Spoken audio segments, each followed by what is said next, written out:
Hey guys, Host here, and today I'm covering the X17 The Tinkering update. Start off, it's the end of the Month of the Mad God, so they took all that Month of the Mad God jazz out of there, the Horde, the Leprechaun, and the reskin D-Blades. Make sure to feed all your leftover tokens because they've got feed power. Jumping right into the changes, that loot tier potions no longer affect potion drops. There was a glitch there where there was turning stat potions into health bots and health bots into stat potions, but that's all fixed up. Medusas now drop the Snake Pit instead of the Abyss of Demons, and the White Demons now drop the Abyss of Demons instead of the Ice Cave. So only way to get the Ice Cave now is with the Lottle, but it was so freaking rare anyway to get the Ice Caves from the White Demons that you're not really missing out on much.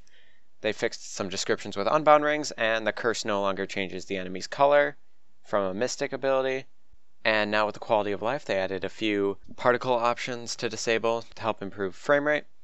These are pretty cool in my opinion. I'm going to disable ally notifications because I don't really need to see when people get quieted and stuff. But if you lag a lot or you want to do public lost halls without any lag, these options are great to all toggle on when you're running those. They fixed a few things with desync and notification for just general client improvement, and then they made some amazing changes to items. So the Prism of Dire Instability, Ghostly Prism, and the Hivemaster Bee Helm, Drakes, and all explosive consumables now will count towards the soulbound damage. So this is extremely good, especially for that Dire Instability, because if you land that whole Prism explosion, it's going to do around 3,000 damage. That's like guaranteed soulbound. You can just keep chucking that into tomb boss fights and you'll get your soulbound in no time. So not to worry about that anymore.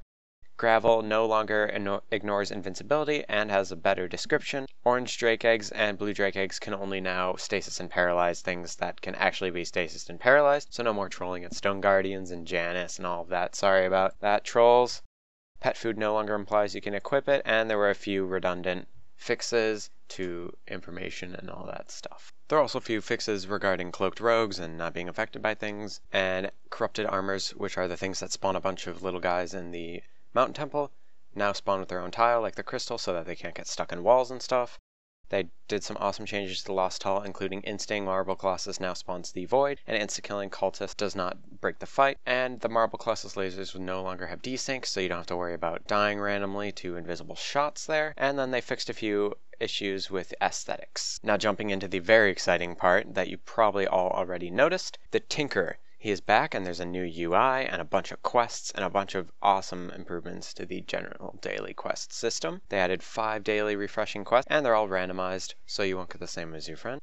There are these new marks that drop from most bosses in the game, like higher tier up. I believe it's anything under the jungle doesn't drop it, as well as Lost Halls doesn't drop it at the current time. But you can collect these marks as you see here, like 8 snake pits, 8 sprites, or there's plenty of different quests, but you can either get a normal chest or an epic chest. And I've seen UTs from all different types of dungeons dropping in here. I believe it's everyone that has a mark. There's a chance for that UT to drop. I've seen Planewalkers, Harlequins, Fulmi, stuff like that, as well as stat pots and mid-tier equipment from both chests. Better pots and equipment from the epic chests, obviously. There's also a user-generated content page now, and I'll link the document in the description where you can create your own enemies and give them behaviors. It's just to help with the creating dungeons because they're really looking forward to user-generated content more after the Lost Halls and the Hive. So that's going to be it for this update.